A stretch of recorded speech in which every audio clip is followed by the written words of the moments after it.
Student welcome back to my channel Akhil math classes. तो बच्चों अब हम स्टार्ट करने वाले हैं HOTS question high order thinking skill. तो बस आपका चैप्टर ख़त्म ही हो गया है, सिर्फ हॉट्स के क्वेश्चन दो बाकी थे, उसको हम इस वीडियो में ख़त्म कर देंगे।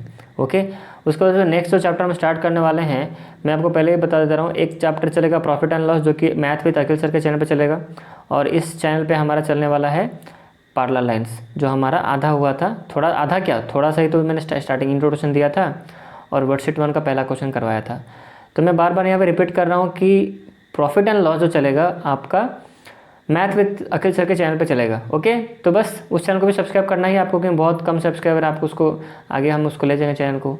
तो बस आप अपना सपोर्ट दिखाओ उस चैनल पे, इसलिए मैं वो चैप्टर उस पर चला रहा हूँ प्रॉफिट एंड लॉस, और जो बाकी का जो चैप्टर जो इस पर चलेंगे। ओके, तो उस चैनल पे थोड़ा स्लो में हम चलेंगे, प्रॉफिट एंड लॉस स्लो में ही चलेगा, इस चैनल पे हम फास्ट चलेंगे। ये ख़त्म होने के बाद फिर पॉलिनोमियल स्टार्ट कर दूंगा, मतलब आपका पार्लर लाइन जब खत्म होगा ना, तो नेक्स्ट जो चैप्टर हम पढ़ने वाले हैं वो आपका होगा पॉलिनोमियल पढ़ेंगे, फिर देखेंगे कैसे क्या होगा। चलो,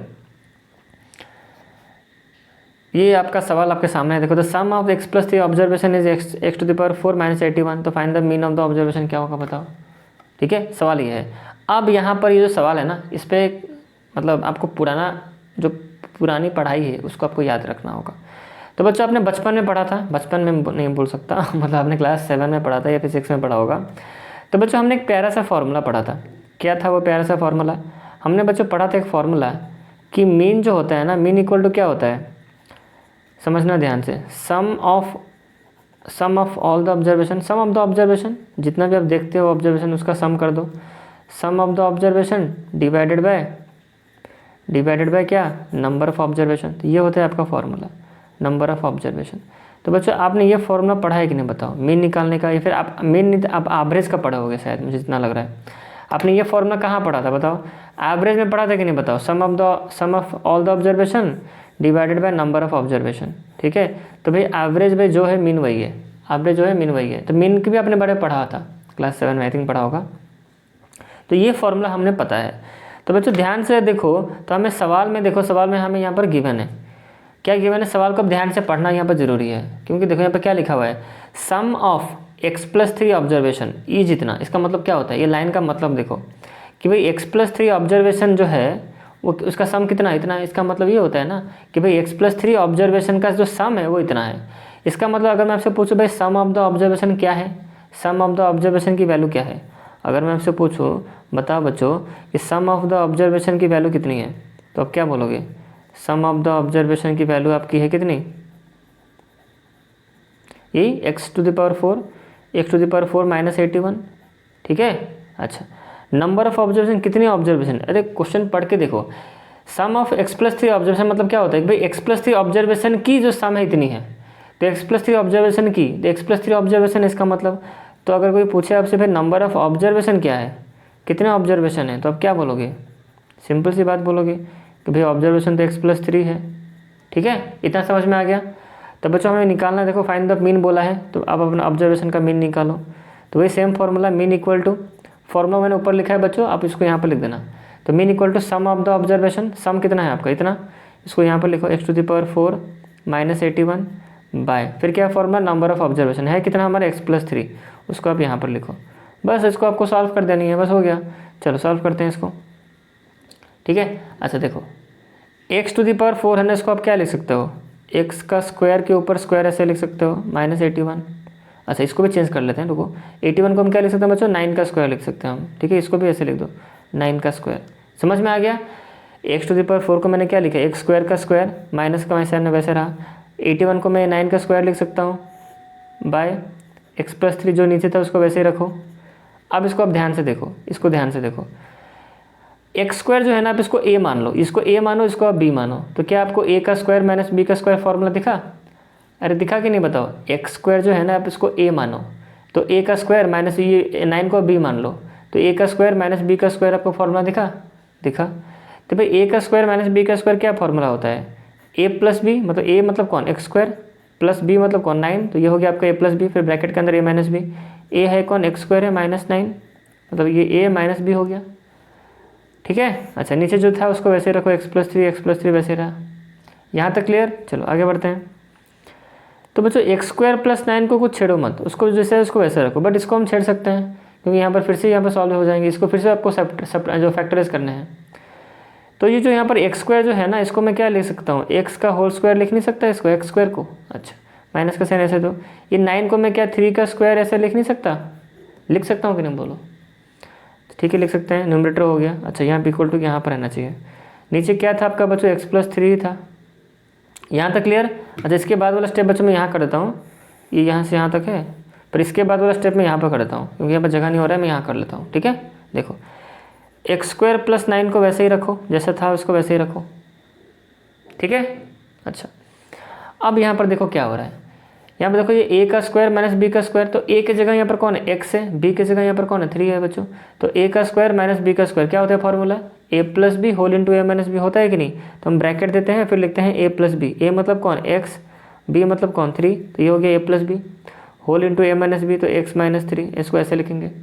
ठीक है, और होल डिवाइडेड बाई कितना नीचे हमारा x + 3 था हमारा, ऐसे समझ में आ गया। अच्छा, अब देखो क्या करनी है, एक्स स्क्वायर प्लस 9, ये x + 3 और x - 3, ये ऊपर जो थी यहाँ पर तीनों के रिलेशन क्या है, मल्टीप्लिकेशन, और यहाँ पे x + 3 है, तो मल्टीप्लिकेशन है तो कट जाएंगे, तो ऊपर का x + 3 नीचे का x + 3 कैंसिल हुआ कि नहीं, क्या बचा, तो एक्स स्क्वायर प्लस 9 ऊपर बचा ब्रैकेट में, और ब्रैकेट में फिर x - 3 बचेगा, और कुछ तो बचा ही नहीं। तो बच्चों इतना होगा आपका आंसर, ये आपका मीन निकला। अब चाहो तो लास्ट में देयरफॉर करते हुए लिख दो कि भाई मीन हमारा कितना निकला, मीन जो निकला वो कितना निकला बच्चों, x square plus 9 whole into x + 3। ठीक है, ये हो गया आपका मीन, ये हो गया आपका मीन। समझ में आया बच्चों, क्लियर होगी? सर यहाँ पर माइनस है ना, मैं प्लस लिख दिया, माइनस है। ठीक है, x square plus 9 whole into x - 3। Okay बच्चों, समझ में आ गया? मैंने यहाँ पर भी तो लिखा है ना, मैं इसको देयरफॉर करते हुए अच्छी तरह से लिख दिया। अब हम आते हैं दूसरे नंबर क्वेश्चन पे, क्वेश्चन नंबर 2 पे। तो क्वेश्चन नंबर 2 यहाँ पर है, देखो सवाल ये है, क्वेश्चन नंबर 2 यहाँ पर है। देखो ये भी बहुत अच्छा सवाल है, देखो कैसे करेंगे इसको, बहुत मज़ा आएगा आपको। देखो एरिया ऑफ ए सर्कल, हमें area of a circle given है, तो सवाल में बच्चों हमें क्या बच्चों, area of a circle given है, तो लिख देते हैं यहाँ पर। देखो तो हम यहाँ पर लिखेंगे कि भाई एरिया ऑफ सर्कल हमें गिवन है सवाल में, area of circle, area of circle की वैल्यू कितनी गिवन है सवाल में हमें, ना एरिया ऑफ सर्कल की वैल्यू हमें यहाँ पर एक्सप्रेशन है गिवन है, अलजेब्रा का एक्सप्रेशन है गिवन है। तो भाई जो भी गिवन है हम उसको लिख देते हैं, पाई x का स्क्वायर प्लस यहाँ पर लिखा हुआ 10 पाई x प्लस 25 पाई, ये हमारा सवाल है, ऐसे गिवन है। भाई area of circle equal to इतना गिवन है। अच्छा, हमें क्या पूछा है बच्चों, रेडियस पूछा है। तो यहाँ पर देखो यहाँ बीच में क्या है, किसका साइन है, इक्वल टू का साइन है। तो मैं आपको बता दूँ ये इक्वल टू इधर जो होते हैं LHS, और इक्वल टू उधर क्या होते हैं RHS, आप सबको पता ही है। तो ये जो है ये वही है। तो एरिया ऑफ सर्कल के नीचे मैं क्या लिख सकता हूँ, पाई r स्क्वायर, क्योंकि एरिया ऑफ सर्कल का फॉर्मूला होता है, अगर आपको नहीं पता है तो जान लो, एरिया ऑफ सर्कल क्या फॉर्मूला होता है, पाई r स्क्वायर, r मतलब कौन, रेडियस, इक्वल टू यहाँ पर जो भी था उसको वैसे लिखो, पाई x का स्क्वायर प्लस 10 पाई x प्लस 25 पाई। ठीक है, यहाँ तक समझ में आ रहा है? चलो आगे बढ़ते हैं। यहाँ पर हो गया आपका पाई r का स्क्वायर इक्वल टू, अच्छा एक देखो बच्चों यहाँ पर पाई, यहाँ पर भी आपको दिख रहा है, यहाँ पर भी दिख रहा है, यहाँ पर भी दिख रहा है। एक काम करो, पाई कॉमन ले जाओ।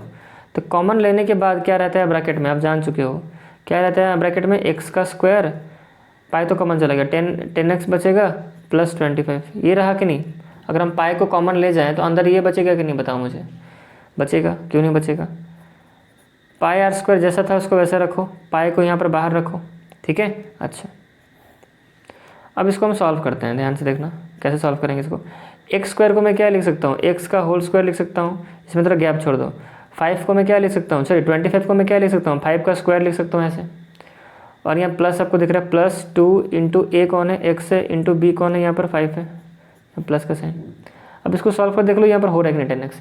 तो ऊपर वाला जो एक्सप्रेशन था उसको मैंने a का square plus 2ab plus b का स्क्वायर में एक्सप्रेस कर दिया, और इसको सॉल्व करने से ऊपर वाला भी आ रहा है। तो सिंपल सी बात है, पाई r स्क्वायर यहाँ पर LHS वाला, पाई यहाँ पर बाहर ही रहेगा अभी तक। इसको सॉल्व कर दिया, किसका फॉर्मूला है बच्चों, a का square plus 2ab plus b का स्क्वायर, क्या फॉर्मूला है, a प्लस b का होल स्क्वायर। तो ये रहा a प्लस b कौन है, 5 है, इसका होल स्क्वायर। मैंने कुछ ज़्यादा ही बड़ा ब्रैकेट दे दिया, यहाँ पर ऐसे रखो। ठीक है, तो ये हुआ। ठीक है, अच्छा अब देखो ध्यान से इस चीज़ को समझो, पाई आर स्क्वायर। अच्छा ये जो पाई आर स्क्वायर है ना, अब क्या बच्चों उसको मैं ऐसे लिख नहीं सकता, पाई इंटू आर का स्क्वायर, ऐसे लिख सकता हूँ कि नहीं, लिख सकता हूँ। अच्छा यहाँ पर जो है उसको वैसे लिखो, जैसा था RHS उसको वैसा रखो, यहाँ पर कोई भी चेंज मत करो, जैसा था जैसा का वैसा, ठीक है, जैसा का तैसा उसको मैंने वैसे रखा। Okay clear. अच्छा अब सिंपल सी बात है, आर स्क्वायर इक्वल, ये जो पाई इधर धना इधर आएगा तो क्या हो जाएगा, डिवाइड हो जाएगा। RHS में जैसा था उसको वैसा रखो, RHS को छेड़ो मत, जैसा था वैसे रखा मैंने। ये जो पाई है ना, ये जो पाई इधर आएगा तो क्या हो जाएगा बच्चों, डिवाइड हो जाएगा, होल डिवाइड हो गया पाई, ठीक है, समझ में आ रही है। अच्छा ये पाई पाई कैंसिल हो गया, पाई पाई कैंसिल होने के बाद क्या बचेगा, नेक्स्ट स्टेप यहाँ पे देखो, इम्प्लाई देते हुए देखो कि आर का स्क्वायर कितना बचा, एक्स प्लस 5 का होल स्क्वायर बचा कि नहीं, मैंने स्क्वायर ब्रैकेट यहाँ से हटा दिया। आर का स्क्वायर इक्वल टू क्या बचा, एक्स प्लस 5 का होल स्क्वायर। ओके यहाँ तक समझ में आ गई। चलो आगे बढ़ते हैं। तो आर स्क्वायर, तो हमें आर स्क्वायर इतना मिला, तो हमें आर की वैल्यू से फाइंड आउट करनी है ना, तो आर इक्वल टू क्या, इसका स्क्वायर रूट हो जाएगा, क्योंकि आर के ऊपर जो स्क्वायर था ना इधर आएगा तो क्या हो जाएगा स्क्वायर रूट, तो किसके ऊपर स्क्वायर रूट होगा, एक्स प्लस 5 का स्क्वायर। RHS जो भी है, RHS कुछ भी हो उसके ऊपर स्क्वायर रूट लग जाएगा। तो RHS क्या था हमारा, एक्स प्लस 5 का स्क्वायर था, तो एक्स प्लस 5 का स्क्वायर मैंने RHS लिखा, और ये जो स्क्वायर था इधर आया तो स्क्वायर रूट हो गया इनके ऊपर। बस इसको आप सॉल्व कर दो, आपको पता ही कैसे होगा।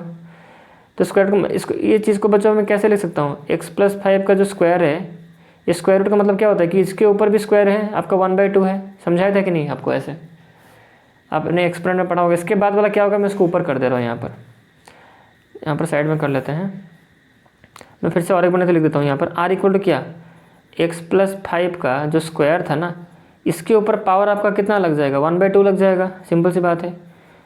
तो आर इक्वल टू कितना हो जाएगा बताओ, तो दोनों पावर आपस में मल्टीप्लाई हो जाएंगे, x plus 5 whole to the power कितना 2 मल्टीप्लाई विथ 1/2, 2 कैंसिल हो गया, तो आर की वैल्यू कितनी हो गई बच्चों, एक्स प्लस 5 हो गया आर की वैल्यू। इतना आपका रेडी, सेंटीमीटर लिख दो, कुछ भी लिख दो, यहाँ पर यूनिट लिख दो, सेंटीमीटर तो गिवन नहीं है, यूनिट लिख दो, यूनिट जो भी होगा ये आपका आंसर हो गया, ठीक है। तो चाहो तो आप ऐसा भी कर सकते हो, मतलब एक्सपोनेंट का जो मतलब जो कॉन्सेप्ट है, या फिर अब चाहो तो और एक मेथड इसको करने के लिए मैं आपको बता देता हूँ। देखो देखो और भी एक, ये तो खत्म हो गया, सवाल हमारा खत्म हो चुका है, मैं आपको एक्स्ट्रा यहाँ पर कुछ बता दे रहा हूँ। देखो हमें यहाँ पर आर स्क्वायर इक्वल टू क्या गिवन था, एक्स प्लस 5 का होल स्क्वायर था कि नहीं, तो जब मैं आर लिखा तो इसके ऊपर स्क्वायर रूट ऐसे आ गया, आपने यहाँ तक समझ लिया था, यहाँ तक आपने समझ लिया था, मैंने आपको उधर एक मेथड बताया, और एक मेथड देख लो। तो आर इक्वल टू बच्चों स्क्वायर रूट के अंदर, अच्छा ये एक्स प्लस 5 का होल स्क्वायर का मतलब क्या होता है कि भाई एक्स प्लस 5 को 2 बार ऐसे मल्टीप्लाई किया गया है ऐसे, इसका मतलब तो ये होता है ना बच्चों, ऐसा मल्टीप्लाई होता है। अच्छा तो आर इक्वल टू, अच्छा स्क्वायर रूट का तो मैं आपको समझाया था, अब जब स्क्वायर रूट पढ़ रहे थे ना, अब क्या याद करो पढ़ाई, अगर स्क्वायर रूट के अंदर 2 इंटू ऐसे हो तो आप क्या करते थे, पहले मुझे बताओ, स्क्वायर रूट के अंदर ऐसा होता था तो इसका वैल्यू कैसे निकालते थे, आप सेम नंबर का पेयर देखते थे, सेम नंबर का पेयर, यहाँ पर सेम नंबर का पेयर, सेम नंबर का पेयर, तो ये जो पेयर होते थे वो बाहर निकल जाते थे स्क्वायर रूट के बाहर, तो 2 बाहर निकला, फिर यहाँ पर 3 बाहर निकला, तो अंदर रहा कौन, स्क्वायर रूट ऑफ से 1 रहेगा। तो आंसर आप देखते थे कितना, 3 into 6, 6 into square root of 1 क्या होता है, 1 ही होता है, तो 6 इंटू 1, तो आंसर आपका 6। आप ऐसे ही करते थे ना बच्चों, सेम नंबर अगर 2 बार हो तो उसको आप 1 मानते थे, उस बाहर नहीं, मतलब वो स्क्वायर रूट के बाहर निकल जाता था। अच्छा यहाँ पर भी तो वैसे हो रहा है ना, देखो एक्स प्लस 5 जो है ना जो टर्म, यहाँ पर 2 बार है, एक्स प्लस 5 जो बाइनोमियल है यहाँ पर 2 बार मल्टीप्लाई हुआ है, और इस स्क्वायर रूट के अंदर ही है, तो ये जो 2 है ना, आप इसको 1 मान लोगे, सेम नंबर 2 बार है, इसको आप 1 मान के स्क्वायर, ये देखो ये सेम नंबर 2 बार है मल्टीप्लाई हुए हैं, मल्टीप्लाई होना चाहिए ना, सेम जो बाइनोमियल है एक्स प्लस 5 ये 2 बार ऐसे मल्टीप्लाई हुए हैं स्क्वायर रूट के अंदर, तो 2 को आप 1 मानोगे तो बाहर निकल जाएगा ये, इसका मतलब एक्स प्लस 5 क्या हो गया, बाहर निकल गया, और इसके अंदर कितना रहा आपका, कुछ रहेगा नहीं, मतलब 1 रहा स्क्वायर रूट ऑफ 1, तो यहाँ पर आर की वैल्यू कितना, x plus 5 square root of 1 कितना होता है, 1 ही होता है, तो यहाँ पर आर की वैल्यू बच्चों एक्स प्लस 5 मिला। आप कुछ भी मेथड यूज़ करो, कॉन्सेप्ट यही है, ठीक है, आप स्क्वायर रूट का कॉन्सेप्ट यूज़ करो, सब एक ही चीज़ें होती हैं। आई होप आपको मज़ा आया होगा, ये चैप्टर ख़त्म हो गया हमारा, मैंने आपको हॉट्स भी करवा दिया, वैल्यू बस बाकी उसको मैं कभी करवा दूंगा, बट आपका ख़त्म हो चुका है सारा, ठीक है, कुछ बाकी मैंने नहीं रखा है, सारा ख़त्म। ओके तो बच्चों नेक्स्ट जो चैप्टर स्टार्ट होगा, नेक्स्ट 2 चैप्टर चलेंगे एक साथ, प्रॉफिट एंड लॉस चलेगा आपका मैथ विद अखिल सर के चैनल पे, और जो हमारा और एक जो चैप्टर है पार्लर लाइन्स, वो आपका इसी चैनल पे चलेगा, अखिल मैथ क्लासेस के चैनल पे चलेगा, और दोनों चैप्टर को हम मेंटेन करेंगे। ओके बच्चों, तो जो बच्चे चैनल को सब्सक्राइब नहीं किया मैथ विद अखिल सर के चैनल को, उसको भी आपको सब्सक्राइब करना है और इसको भी सब्सक्राइब करना है। ओके बच्चों, तो मिलते हैं नेक्स्ट वीडियो में, तब तक इस वीडियो में इतना ही, चलो बाय।